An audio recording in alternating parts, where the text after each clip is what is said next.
Keys to the City podcast.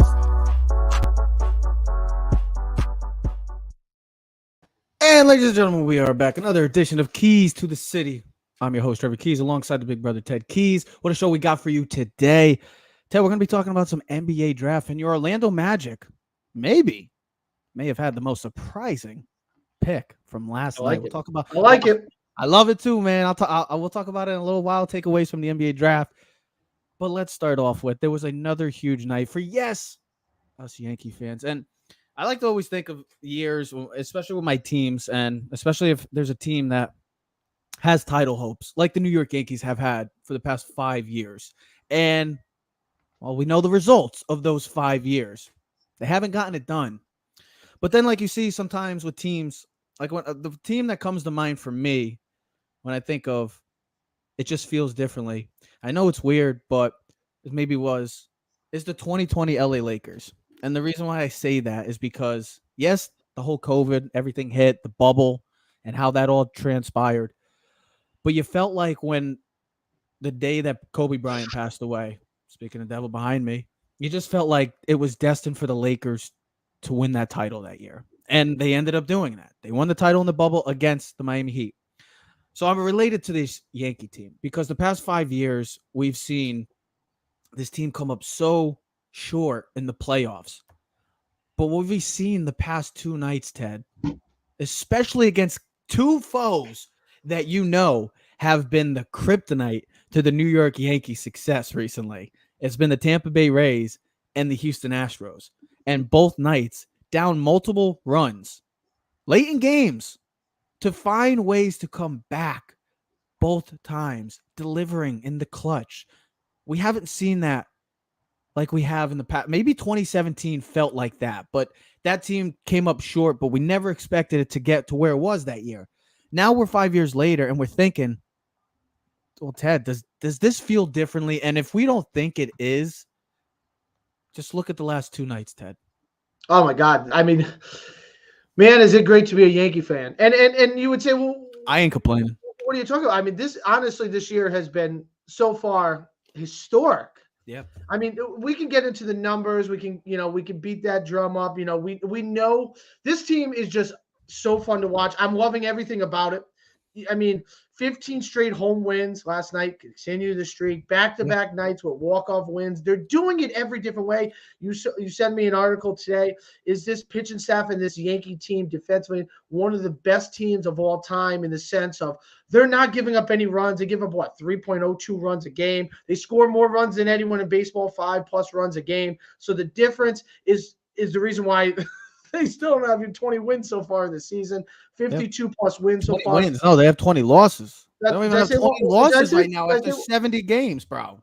I mean, another great stat I texted to you before last night on Facebook when I saw it. 158 straight losses, Yankees, when they went into the 9th inning trailing by 3+ runs. And, I would say that our feeling in past years is, here we go again. Like, they hit the home run last night. Bregman, bang! I'm like, oh, here we go. 3-0. You're like, oh, it's going to be a blowout. It's going to be one of those games. Yankees are coming off a high from the night before.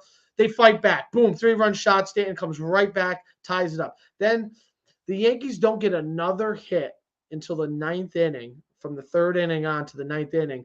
They didn't do anything really last night, but they held it together, and then they come back. Hicks, man, I mean – yeah, that's a big deal, Ted. Steve Young when he wins the Super Bowl in 1995, and it was like pulling the monkey off the back. You can see Hicks last night, like a whole new person, just exuberated coming out. I mean, finally, 45,000 people in the stand, 45,000 people, the sellout crowd, the place was rocking. It felt like an ALCS game. He hits the tying thing, and then for them to functionalize and get another run to get the win, after IKF gets thrown out at second, which he was not out. I remember I was on the phone when you said that. You were let's just say the words can't be repeated on this. The slide, but DJ gets the walk, Trevino gets on the base, and of course the man of the hour, Aaron Judge, the night before his arbitration. Man of the hour. How about the man of the year right now? I mean, my God. He's just like, I mean, we could talk about that in a sec because that's a whole nother debate. That's a whole nother topic to discuss. Is the whole. Trev, every night they're fine. They're blowing. They're what 9 walk-off wins, more than any in Major League Baseball this year. They are so fun to watch. They're excited. And you know what's incredible? You got still guys like Joey Gallo on the team who are like 0 for 4 with 3 Ks, but it's like you don't even recognize it because they're like, just that's night they're winning. I'm so glad you said that because it's like, yeah, you think of like everybody has like their issues with their teams and stuff, and then you look at the Yankees and like the biggest issue they probably have is like Joey Gallo, or maybe finding like somebody in the back end of the rotation or something, or maybe in the bullpen. But other than that, there's not a lot of things to really, I don't know, go dive into and try, unless you're really trying to look under the microscope of something and you're just trying to find a way to just go after the Yankees. You really don't have any explanation for their weakness right now. I mean, the hitting, the clutch hitting, the runs, the pitching. They have an ERA right now of 2.88 ERA. That's their ERA currently right now in baseball. Trev, they're number one in runs scored. I know. They're And they're starting rotation. They're second in slugging. They're leading the league in home runs, which is no surprise. Their earned run average is second in the league. Whip is first. Batting average against, they're first in the league. I mean, all their stats speak to why they are the best team in baseball right now on June 24th. And it's not even close. It's not even close. And I don't want to hear about their schedule either. Oh no, that if you're just finding a way with the scheduling thing, then you're just you got nothing better to do with yourself. Hold on. Here's the thing. The biggest issue that the Yankees had has come down to earth at some point. Oh yeah, the past 2 days, I mean, they've been struggling with the pitching, but it's still been a huge asset for this team right now. It hasn't been a liability, nothing. The biggest concern for me was something that got taken care of today, was this Aaron Judge arbitration deal. And he got it. They settled. They agreed 1 year, $19 million to avoid arbitration. I know that arbitration usually happens in the offseason, but due to that whole lockout situation, they had to push that back. So the Yankees got that figured out. Next is trying to lock up 99 long term, which right now, Ted, I don't know how much money that's going to be, but we're talking at least first dot should be over 320. 320, not 300. Start with 3. Here's the thing. When Aaron Judge really has all to say. But if the Yankees don't want to, they can literally just say. You know, the Yankees, because guess what? Look what he's been doing. He is the main reason. I know that everybody has been having a big part into the Yankee success right now. But we all have to realize that Aaron Judge right now is the best player in baseball. He's been delivering from the start, home runs, clutch hitting. I mean, he's doing What are you paying him right now, though?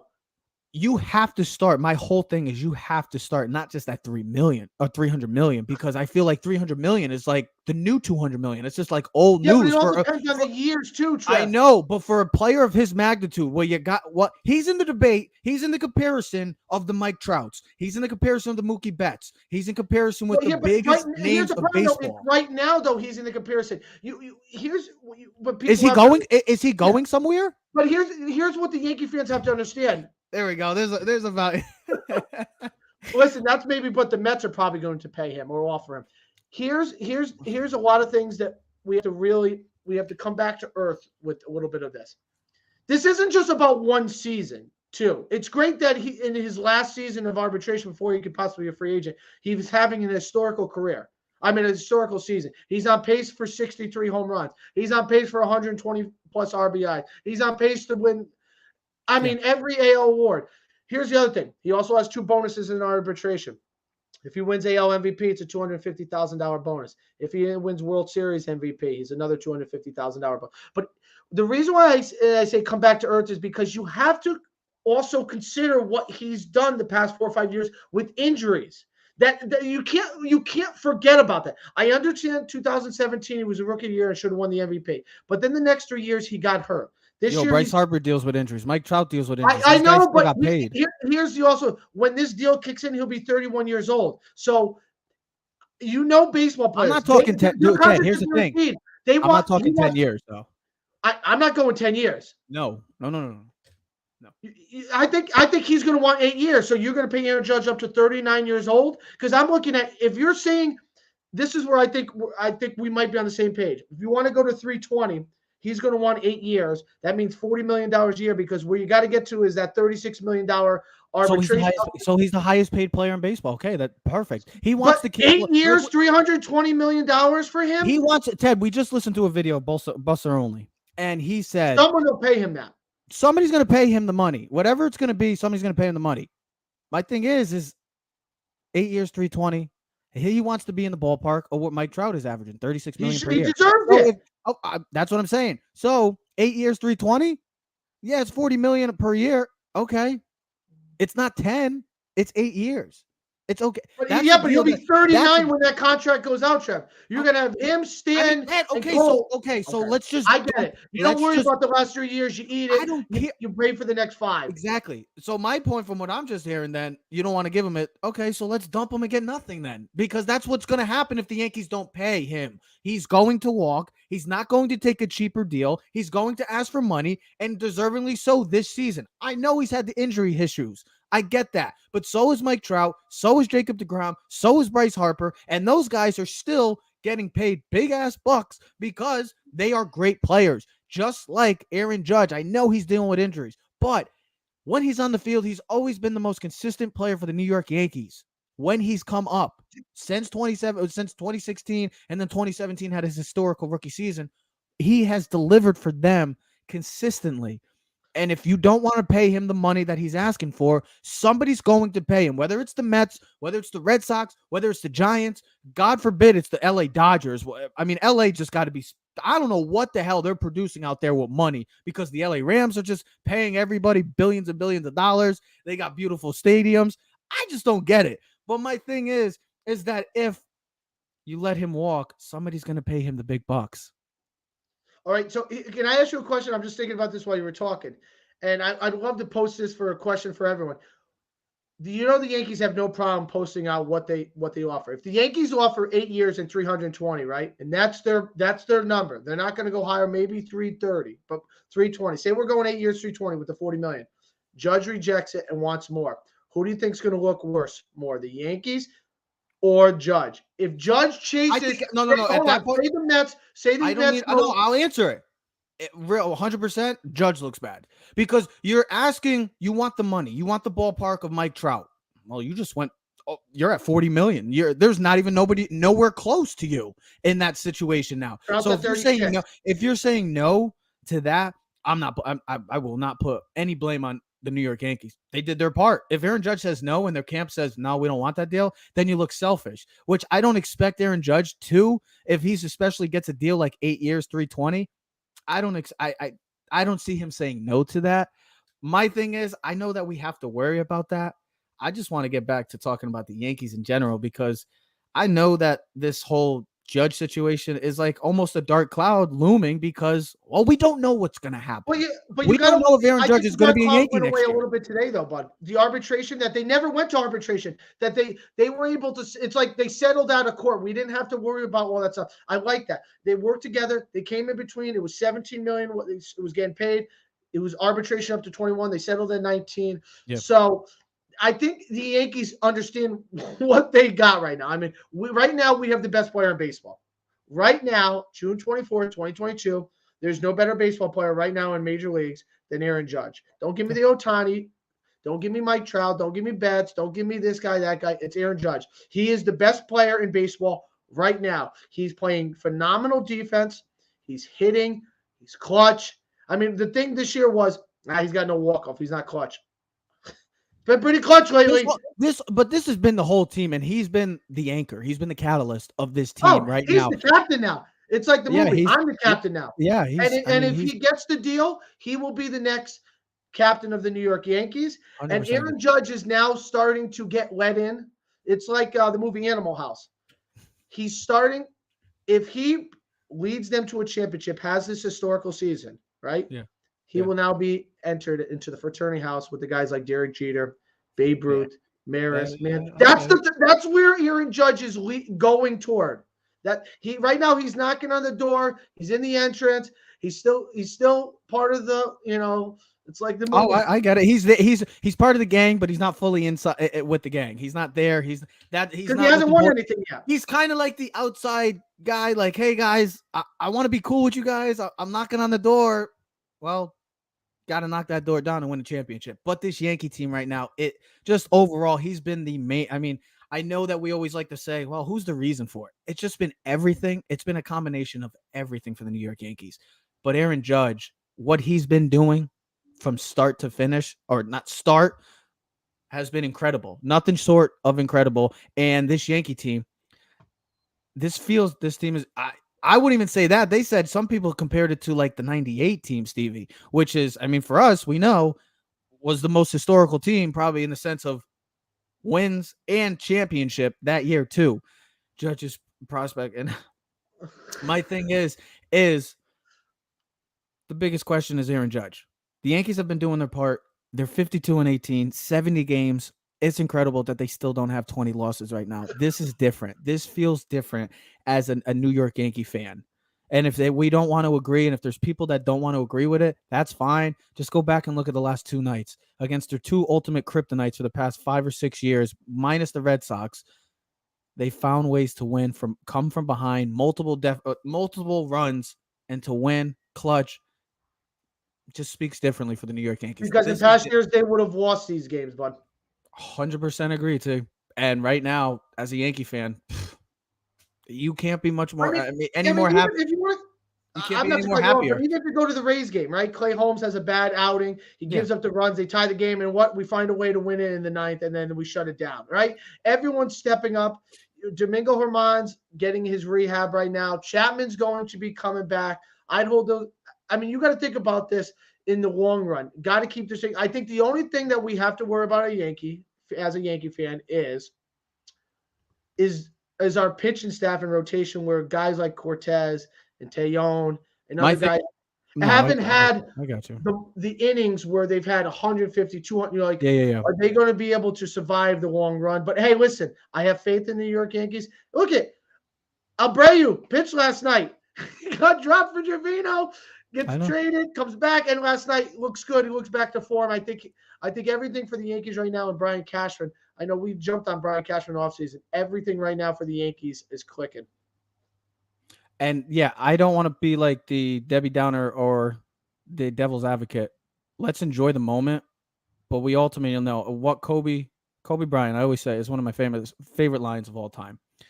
When the Lakers were up 2-0, I think it was either Orlando Magic or the Boston. I'm forgetting the team, and the person asked, well, "Why aren't you smiling?" And he said one very simple term: "Job's not finished." Probably the Magic. Yes, I think it might have been the Magic. But job's not finished. Yes, they're 52-18. Thank you. It was the Magic T, actually. Well, the Magic should have won game one. We're not getting. We're not. No. Courtney Lee had the layup right there, and he missed it. I actually do. I do remember that, Courtney Lee. But back to that, job's not finished. Yes, they're 52-18. They're dominating, but we have to see what this team does in the postseason. It's all about a championship. Because as a New York Yankee, and the pressure, championships. You'll never have any more greater pressure as a New York Yankee team than you do right now. And it's time for them to continue to play. They're doing it. They're hitting. They're pitching. They're clutch. It's working. Let's see if it continues throughout the season. We are Keys to the City. We're streaming on all social media platforms. So check us out if you want to. If you like listening to the Keys brothers. But we were just talking about the Orlando Magic. And last night was the NBA draft. And I know that, you don't get to see a lot of this from an Orlando Magic fan. Usually they're like getting the worst luck. Sometimes they're like the 4th or 5th pick. Well, this year they got the number 1 pick. And we've seen that when the Orlando Magic get the number 1 pick, it delivers. Kind of delivers. Shaq. Then you get Dwight. It has delivered for them in the past. Well, we also signed Chris. We also drafted Chris Webber. We're trading for Penny Hardaway. But we know what's going to happen in 6 years. He'll be playing for the Los Angeles Lakers. Bring him home, baby. Come on. Bring him home, L.A. L.A. would love him. We need it. We need that. Yeah, because LeBron will be playing in Cleveland with his son. And Here we go. But yeah, Ted, last night, the NBA draft, my biggest takeaway was the number one pick the most surprising takeaway from last night's, because all we heard, and from all the rumors and the reports that people are saying, oh, there's going to be a lot of trades, which there were, but the biggest names that we've seen traded in the past week are Jeremy Grant, Christian Wood, and last night, once again, Kemba Walker has a new home. There was not any big trades. I know. I don't even think it's funny because I want Kemba to do well. I'm a huge Kemba fan, as are you. So to see him not work out in New York was kind of upsetting. And we'll talk about the Knicks because the one team in New York that doesn't seem like they got their head on straight is the New York Knicks, because what the hell are they doing? We'll talk about them in a sec. But what's the number one pick, Ted? You're Orlando Magic. You know what? The floor is yours. You're a Magic fan. How do you feel? So here's the thing. I do watch a lot of college basketball, but I didn't see much of Jabari Smith from Auburn. I'll be dead honest. I did not see much, but everything that you read from, the analysts or, the experts and people was he's very athletic, 6'10", can shoot the three. I think he's a better shooter, I think, than Paolo Banchero. But here's the thing. Paolo was the best when the team needed him the most. He was there. Listen, if you're a Duke fan too, so you had to be happy. You had 4 players drafted. Oh, I was celebrating. I was like, because I was at the bar and I just I saw the name and I was like, yes, because from what we heard, we all thought it was going to be either Holmgren or Smith, and Banchero kind of got a late push in the betting odds, to go number 1. But I was very surprised. I was stunned that it was Paolo Banchero. Well, I was stunned only because when you heard and you listened to the experts, they're saying it was Holmgren or it was Jabari Smith. And listen, I think all 3 of those guys, even Jaden Ivey, who went 5, and listen, I have nothing against Keegan Murray, but I think those 4 guys for me stand out the most. And I think impact right off the bat. Yeah. Listen, we know what Holmgren brings, right? He's long, he's lanky, Let's remember this tweet. Nikola Jovic. That's not a typo. I think he went to Denver too. So we'll keep an eye on that. And who was and what was it? One team drafted 2 Jalen. Oh yeah, Jalen Williams. Jalen Williams. One from Arkansas, and I forget where the other one was. But I think Banchero, when he comes in, he's the most pro ready right now. Body type, he's 6'10". It's about 245, 250. He's got size. Forward. I mean, he's good size. He's got a great mid-range. He plays good defense. Of course, he's got to mature his body. He's still young. He's only 18, 19 years old. He's got to work on his lateral quickness, but he can shoot the ball. He can score. He's going to add versatility to that Magic team. Listen, the Magic, we were going through the roster, have tons of young players. I mean, everyone on the team is pretty much under 24 except for Terrence Ross and Robin Lopez. But and they're all lottery picks. So, I mean, you got Jalen Suggs and Markelle Fultz at guard. You got Wendell Carter. You got Bamba. And with the big guys underneath, you put Banchero at power forward. You can go small. You can go big. He adds versatility. He's going to come in right off the bat and be able to add offense to this team. You got to like where they went with. I think the Magic go, all right, Jabari Smith, does he really fit? He's really good, but I don't know. I don't know if he really fits. Where does he fit? The thing is, they needed wing scores. They didn't need Holmgren because I just don't think he fits in where, it would have been too many big guys. We're in a league of guards and wing players, not big guys. And Holmgren, yeah, I get it. He's 7'2". He can dribble, he can shoot, can play defense, but he doesn't have the big broad shoulders. It doesn't look like he's going to be able to put on weight. 7'2", 190 pounds. I mean, he needs to get to, he doesn't have the Giannis shoulders, bro. And I don't ever see him being nice. I don't know if he'll ever. I think him being as a Porzingis. I really do. Good player. I don't know if he'll ever be where you want to be. I think Jaden Ivey can be a bigger version of Ja Morant, explosive. I mean, he could score, get to the hole. He's got to work on his outside shooting. But listen, you can't knock his athleticism. But I love where the Magic went. It's a steal, I think, because a lot of people didn't have him at number 1. I think he's the most pro-ready. I think it's going to – for this Magic team, it's about just building, man. I mean, they got young talent there, getting the right coach. And they do have a good coach, but because the East is stacked. I know I'm rambling, but the East is stacked right now. This is a team that's building for 2 to 3 years down the road. Hopefully we're not picking in the lottery next year, but We'll see what happens. But I like what they did. About this kid, Paulo Banchero, all year, a Duke player, best player. I mean, my thing was about this whole debate with Holmgren, Jabari Smith, and Banchero. Holmgren, yes, has the length, has the ability to stretch the floor, and with today's NBA, having bigs that could stretch the floor are very valuable. The But he Magic can get didn't. pushed around. But my thing is, when I look at those three, and I know I could call me biased, I don't really care. I felt that Paulo Banchero was the best player in this draft. I watched him in the tournament, watch him deliver, get into the Duke Blue Devils to the Final Four. He was a huge integral part of that team, probably the main guy. He was the offensive go-to guy for them. Defensively, he impressed me too. I know Jabari Smith has a clean jump shot, and he's going to be a great shooter in this league. And I think he's going to flourish in Houston with I think he fits very well in the Houston. Yes, and I think the people that went, like I said, Jabari Smith going to Houston, that's going to be a deadly duo for years to come. And I really like what the Pistons also did, getting Jaden Ivey at 5 and teaming him up with Cade Cunningham in an Eastern Conference that has guards galore. And you have to have guards in this league to survive and to be successful. And I think you have two special ones in Cade Cunningham and now Jaden Ivey. And that's another thing. When I look at this draft, the players that come out of this, who's going to be the best, most successful, you always like to revert back to, well, what team did selected them? Is the fit going to be right? We don't know how, if any of these guys, I mean, Banchero, who knows? I don't want to see anybody fail, but in the sense, we don't know how it's going to pan out. All we can do is just wait and see. But when I saw this draft, I was just stunned that it was Banchero with the number 1 pick. I was stunned. I did not expect him to go number 1. I told you that he should have, because he was the most pro-ready. He was dominant during the tournament, shot 52% from the 3, has great size, can pass. And you think about it, like I said, Trev, the Magic already have the backcourt players who are good with the balls in it. So Banchero, he can score from all 3 levels. He can post up. He can hit the mid-range. He can shoot 3. It's going to give them a lot of versatility. I love what the Magic did. I think you got to look at all 4 the top 5 picks. The only one I think people question is the Kings pick. My thing about the Kings, that whole situation. I never know what the Kings are doing. I know, but my whole thing about that is, were they really going to take another guard? I mean, they took Halliburton. He's not even on the team.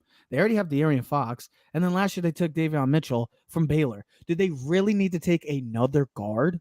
That was my whole thing about the whole. And I know they were probably trying to trade out, and I know the Knicks were trying to move up to maybe get Ivy. That was the Knicks traded their pick. I know that, but they were looking, but they were big on Ivy, and they were probably trying to. The Kings, from what we've seen in the past, and I sent you that little photo, maybe it was a good thing they passed on Ivy, because go with the other guy. And what we've seen with them, they've messed up miserably in the NBA draft. Speaking of a team that, well, we've just been talking great. The New York sports right now, everything looks to be coming back to normal. Giants are in rebuild, but there's promise, it looks like. The Jets, they're in rebuild, but it looks like there's promise. The Yankees, the Mets, well, they're dominating baseball. The Rangers just got to the Eastern Conference Finals. The Islanders were just in the playoffs a couple of years ago. They've been in the playoffs. They've been one of the consistent teams in the NHL. And then you have, Ted, the good old New York Knicks. The one New York team that we can sit here and say, what the hell are they doing? I just don't understand the New York Knicks. Yes, they free up some cap space, and now they could go after a guy like Jalen Brunson or even a Kyrie, but still, I just don't understand the Knicks, and I really do believe that if you're a Knicks fan, bing bong. Stephen A. Smith. How about this, New York fans? You don't always like your little jokes. Bing bong, because you're a bunch of bing bongs. You don't know what the hell you're doing. Listen, they say they're trying to create salary cap space. What? So you can overpay for Jalen Brunson? He's never he's never going to be an all-star. He fits what Dallas Mavericks need from him. Yeah. If the Knicks are going to go overpay for Jalen Brunson, good luck, have fun. But listen, I like Jalen Brunson. He is a really good player. But what you want to go get money, you go get guys like Kyrie Irving, you go guys like Kevin Durant. But you ever notice the Knicks every year we're going to get salary cap? Do you realize no one wants to come play with you? All these years, LeBron didn't want to come there, Durant didn't want there, Kyrie don't want to come there. No one wants to go play for you because you have to show. Here's the problem. This is a team. You have to show some sort of common sense. Well, not even common sense. You got to win a little bit. Like, why do you think certain guys go to certain teams? They want to win.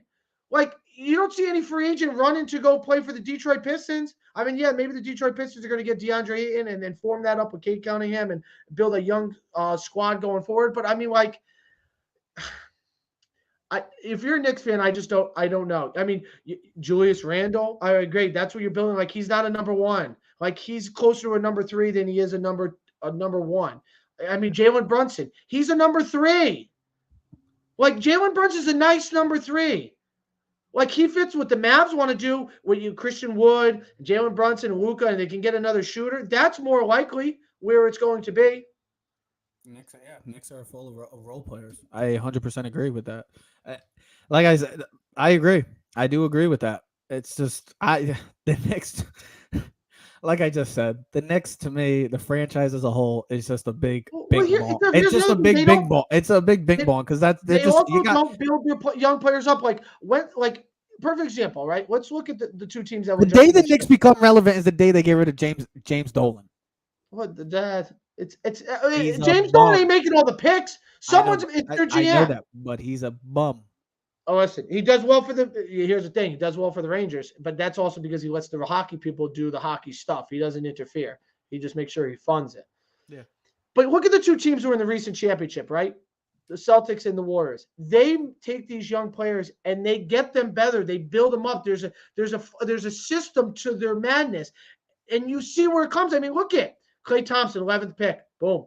Curry. I mean, Draymond Green. I mean, they make these young players, they build them up, they get them better. Like, when's the last time they remember Nick being drafted and then you progress him, he gets to a point.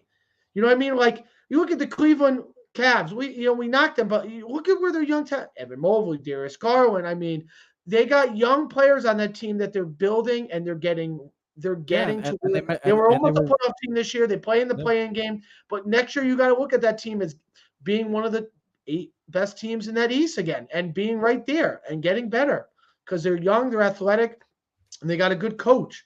You know, the Knicks think they're the Lakers, the Warriors, the Celtics. They're not. They're not at that level. The Knicks are where the Magic are. The Kings are at. That's where the Knicks are at. The only reason why they have the respect is because they're the New York Knicks. If they were somewhere else and not in New York, you wouldn't talk about them. Because they're in New York, and they're the New York Knicks and the historical franchise that they are, we feel a need to talk about them. I don't like anything they did last night. Here's my thing. If you're a Knicks fan and you like someone in that draft, you go get them. Stop worrying about draft picks in this.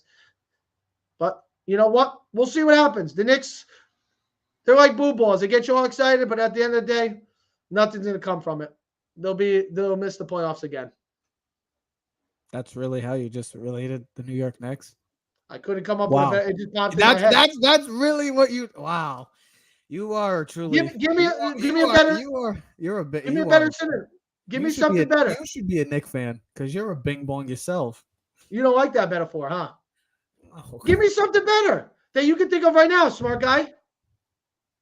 I don't. So exactly. I let you. Yeah. Because your brain's not like a Ferrari. It doesn't go this fast. Oh man! Well, good luck to the New York Knicks. Listen, I gotta keep it interesting, bro. The Pistons, love what the Pistons did, love what the Rockets did. Magic, big fan of Banchero. I think they have. I like it, baby. I'm a Magic fan. Gotta love what they're doing. Hopefully they can figure it out because that Eastern Conference. Well, we'll see. It runs through Milwaukee. It runs through Boston. Well, you gotta get it right. Just look at how the Celtics have done it, and look at how the Golden State Warriors did it. You can still win in this league if you just hit on your draft picks. It's a big if. It's a big ask. But you can do it. We'll see what happens. We'll see how they plan out. Next week, we'll be back talking NFL football. We have to get to some NFL football because, Ted, we are almost in July. I hate to say that to you, but it's almost July. You know what we're going to be talking about in a week? In 5 days, Kyrie Irving's got to make a decision about Yeah. if he's going to take his player option and sign with the Nets. So we're going to be talking NBA free agency. It all starts next week. Yeah. July 1st, we're talking NBA free agency. What happens with Kyrie? Does Kevin Durant get traded? What happens with that? Hey, maybe the Knicks go get a superstar, and I'm eating my own words. What do the Lakers do? What do the Mavs do? Do they put another shooter or scorer around Luka? It's going to be very interesting. Warriors have to make some big decisions. They got a lot of players to make decisions on because they're going to have to pay a lot of luxury tax if they want to keep that team together. So we'll see what happens. And could be also seeing an NHL new champion tonight. Colorado Avalanche going for the finish over the two-time defending champs Tampa Bay Lightning. So we'll see how that. If the Colorado Avalanche win, to all Avalanche fans out there, congratulations. Don't know if they're going to win, but we'll see. A lot to talk about in the sports world. We will be back next week. We are on all social media platforms, so check us out at Keys to the City. We are out.